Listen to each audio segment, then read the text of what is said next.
শাস্তি তুই এখন পাবি। আমি তোকে যা যা দিয়েছি আমি এখন সবকিছু ফিরিয়ে নিলাম। আর এই নে, এবার মজা কর। ওরে বাবা রে, ওরে মা রে, আমি তো মরে গেলাম। এই কাঁঠাল আমাকে ছেড়ে দে, আমি আর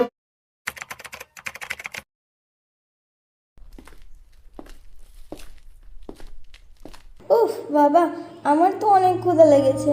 না খেয়ে আমি তাহলে সারাদিন কিভাবে কাজ করব?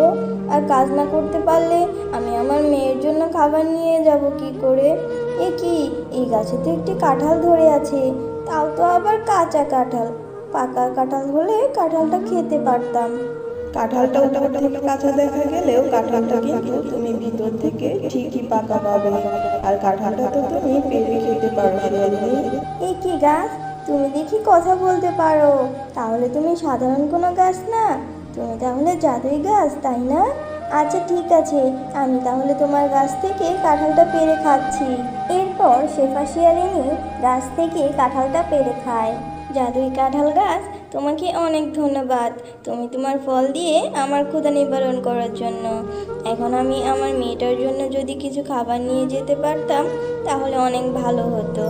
এ কি, এখানে খাবার কিভাবে আসলো গাছ? তুমি আমাকে খাবার দিলে? আমি তোমাকে খাবার দিয়েছি, কারণ আমার শরীর থেকে কিছু অংশ খেয়ে কেউ যদি তার 3টে ইচ্ছের কথা জানায়, আমি তাহলে তার 3টে ইচ্ছে পূরণ করে দিই। কাঁঠাল, তাহলে তো তুমি অনেক ভালো।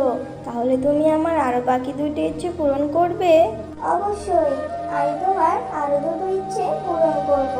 বলো, তোমার আর 2টি ইচ্ছে কি?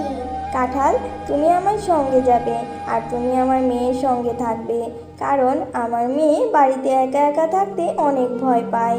তুমি যদি আমার মেয়ের সাথে থাকো তাহলে আমি সন্ধ্যা পর্যন্ত অন্যের বাড়িতে কাজ করতে পারবো। আর সন্ধ্যা পর্যন্ত কাজ করলে তোমার সংসারে কোনো অভাব থাকবে না। আচ্ছা ঠিক আছে, তাহলে তুমি আমাকে তোমার সঙ্গে নিয়ে যাও। এরপর শেফা শিয়ালিনী সেই জাদুই কাঁঠালটি নিয়ে বাড়ি চলে আসে। মা, তুমি আজ কাজে যেতে না যেতে খাবার আর কাঁঠাল নিয়ে বাড়ি চলে এলে যে? এত টাকা তুমি কোথায় পেলে মা? এরপর শেফা শিয়ালিনী মিনাকে সব ঘটনা খুলে বলে। আর এই সমস্ত কথা শুনে মিনা অনেক খুশি হয়। জাদুই কাঁঠাল, তুমি যদি অনুমতি দাও তাহলে আমি তোমার শরীর থেকে কিছু অংশ খেয়ে আমি আমার 3টে ইচ্ছে তোমাকে দিয়ে পূরণ করাবো। আচ্ছা ঠিক আছে মীরা, তুমি আমার শরীর থেকে কিছু অংশ খেয়ে তুমি তোমার 3টে ইচ্ছে আমাকে দিয়ে পূরণ করাতে পারো। এরপর মিনা জাদু কাঁঠাল থেকে কিছু অংশ খায় আর এরপর কাঁঠালটি আবার আগের মতো হয়ে যায়। কাঁঠাল, তোমার শরীরটা তো আবার আগের মতো হয়ে গিয়েছে। কি অদ্ভুত জাদু জানো তুমি। যাই হোক, এবার তুমি আমাকে 3টে ইচ্ছে পূরণ করাও। আমার 2টি বন্ধু আছে, মনি আর টম্পা। আমার 2 বন্ধুর জন্য তুমি আমাকে 1 প্যাকেট চকলেট দাও। এই কথা বলার সাথে সাথে জাদুই কাঁঠাল তার জাদু দিয়ে 1 বক্স চকলেট সেখানে নিয়ে আসে। আর মিনা চকলেটগুলো নিয়ে তার বন্ধুদের বাড়িতে যায়। টুম্পা, এই দেখ, আমি তোর জন্য চকলেট নিয়ে এসেছি। ও মা, এটা দেখি তুই আমার জন্য চকলেট নিয়ে এসেছিস। তা চকলেট কেনার মতো টাকা তুই কোথায় পেলি রে মিনা? নিশ্চয়ই তোর মা কোথাও চুরি করেছে। তোদের তো খাবার কেনার মতোই টাকা নেই, আমাদের এসেছিস চকলেট দেওয়ার জন্য? এই মিনা, সত্যি করে বলতো, কোথা থেকে কুড়িয়ে নিয়ে আসিসনি তো? বাঘিনী কাকিমা, তুমি যা ভাবছো সেরকম কিছু নয়। আমি ভালো চকলেটের প্যাকেট নিয়ে এসেছি। এরপর মিনা বাঘিনীকে সব ঘটনা খুলে বলে। এইসব কথা শুনে বাঘিনীর মনে লোভ জন্মাতে থাকে। ও, এই ব্যাপার, তাহলে তো ভালোই হয়েছে। আমরা যদি কখনো বিপদে পড়ি তাহলে ওই জাদুই কাঁঠাল থেকে আমরা সাহায্য নিতে পারবো। হ্যাঁ বাঘিনী কাকি, তুমি ঠিকই বলেছ। আচ্ছা ঠিক আছে, আমি তাহলে এখন আসি। আরে, আমি কি শুনলাম, জাদুই কাঁঠাল নাকি ইচ্ছে পূরণ করে? তাহলে জাদুই কাঁঠালটি আমি আমার বাড়িতে নিয়ে আসবো আর আমি আমার সব ইচ্ছে পূরণ করে নিব। আরে এই শেফা, কোথাও যাচ্ছিস নাকি রে? হ্যাঁ বাঘিনী ভাবি, কাজে যাচ্ছি। আমি মিনার জন্য এখানে দাঁড়িয়ে আছি। মিনা বাড়িতে ফিরলেই কাজের উদ্দেশ্যে বের হব। তা বাঘিনী ভাবি, তুমি কিছু বলবে নাকি গো? আর বলিস না শেফালি, আজ কয়দিন ধরে মাথাটা ভীষণ ব্যথা করছে, কিন্তু ওষুধ কেনার মতো টাকা নেই। শুনলাম তোর কাছে নাকি জাদুই কাঁঠাল আছে, আর সেই কাঁঠাল নাকি ইচ্ছে পূরণ করে। শেফালি, তুই আমাকে মাথা ব্যথার ওষুধটা এনে দিতে পারবি? আচ্ছা আচ্ছা বাঘিনী ভাবি, তুমি এখানে দাঁড়াও, আমি তোমার জন্য ওষুধটা নিয়ে আসছি। এ কি বাঘিনী কাকিমা, তুমি আমাদের ঘরের দিকে উকি দিয়ে কি দেখছো? আরে মিনা, তোর মা আমার জন্য কাঁঠালের কাছ থেকে ওষুধ আনতে গেছে, সেটাই দেখছি। এই নাও বাঘিনী ভাবি তোমার ওষুধ। মা মিনা, তুই তাহলে কাঁঠালের সাথে বসে বসে খেলা কর, আমি তাহলে কাজে গেলাম। এই কথা বলে শেফালি শিয়ালিনী কাজের উদ্দেশ্যে বের হয়ে যায়। মা মিনা, আমি একটু টুম্পাদের নানি বাড়ি যাচ্ছি, তুই একটু টুম্পাকে ডেকে নিয়ে আয় তো। আমার না আজ অনেক মাথা ব্যথা করছে, তাই আর বাড়িতে যেতে ইচ্ছে করছে না। ঠিক আছে কাকিমা, আমি এক্ষুনি যাচ্ছি। এই কথা বলে মিনা টুম্পাকে ডাকতে যায়, আর এই সুযোগে বাঘিনী মিনাদের ঘরে ঢুকে কাঁঠালের গা থেকে কিছু অংশ খেয়ে কাঁঠালটি নিয়ে সেখান থেকে চলে যায়।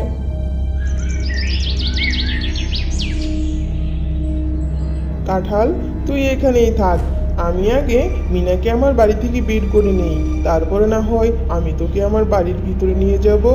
মিনা, আমার মাথা ব্যথা এখন সেরে গিয়েছে, আমি আর এখন টুম্পার নানি বাড়ি যাব না, তুই বাড়ি ফিরে যা। এরপর মিনা তাদের বাড়ি ফিরে যায়। আরে বাঘিনী ভাবি, তুমি এই কাঁঠালটি কোথায় পেলে? আরে মিসকে ভাই যে, আমি আপনাকে এই ঘটনা পরে বলবো, আগে আমার ইচ্ছেগুলো পূরণ করতে দেন। আরে এই কাঁঠাল, এই তুই এখন আমাকে অনেকগুলো সোনার মোহর এনে দে তো। আর তখনই কাঁঠালটি জাদু করে বাঘিনীকে অনেকগুলো সোনা এনে দেয়। আর এইভাবেই সারাদিন কেটে যায়। আর এইদিকে সন্ধ্যা হতেই শেফালি শিয়ালিনী বাড়ি ফিরে এলো। কিরে মা মিনা, তোর আবার কি হলো? এভাবে কান্না করছিস কেন? আমাকে বল, তোর কি হয়েছে? মা, ও মা, দেখো না আমাদের সেই জাদুর কাঁঠালটি আমি কতক্ষণ ধরে খুঁজছি, কিন্তু আমি কাঁঠালটি কোথাও পাচ্ছি না। কি বলছিস কি মিনা? কাঁঠাল আবার কোথায় হারিয়ে যায়? চল তো দেখি গাছের কাছে গেলে পাই কি না। জাদুই গাছ, তোমার কাছে কি তোমার জাদুর কাঁঠালটি ফিরে এসেছে? কই, আমার কাছে তো আসেনি। আমার কাছে আসলে তো দেখতেই পেতে। তাহলে কোথায় গেল? আমি তো কিছুই বুঝতে পারছি না। ওই কাঁঠাল একা কোথাও যেতে পারবে না, নিশ্চয়ই ওকে কেউ নিয়ে গিয়েছে।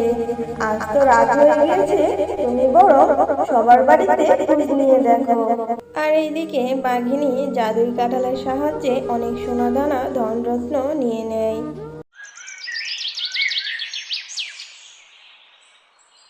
এই জাদুই কাঁঠাল, তুই এবার আমাকে অনেক বড় একটা বাড়ি করে দে তো। শয়তান বাঘিনী, আমি তোর 3টে ইচ্ছে পূরণ করেছি, আমি আর তোর কোনো ইচ্ছে পূরণ করতে পারবো না। কিন্তু তুই তো সেবার 3টে ইচ্ছের বেশি পূরণ করেছিস, তাহলে আমার ইচ্ছে পূরণ করছিস না কেন? শেফা শিয়ালিনী অনেক ভালো, তাই আমি তার 3টে ইচ্ছের বেশি পূরণ করব। তুই অনেক খারাপ, লোভী বাঘিনী। তুই আমাকে চুরি করে নিয়ে এসেছিস তোর ইচ্ছে পূরণ করার জন্য। তোর লোভের শাস্তি তুই এখন পাবি। আমি তোকে যা যা দিয়েছি, আমি এখন সবকিছু ফিরিয়ে নিলাম। আর এই নে, এবার মজা কর। ওরে বাবা রে, ওরে মা রে, আমি তো মরে গেলাম। এই কাঁঠাল আমাকে ছেড়ে দে, আমি আর কখনো লোভ করব না। কাঁঠাল, তুমি এইখানে? আমি ঠিক ধরেছিলাম, বাঘিনী ভাবি তোমাকে চুরি করে নিয়ে এসেছে। ছি ছি বাঘিনী ভাবি, তোমার এত লোভ, তুমি কিনা শেষে আমার বাড়ি থেকে কাঁঠাল চুরি করে আনলে। চলো কাঁঠাল, আমরা বরং বাড়িতে ফিরে যাই।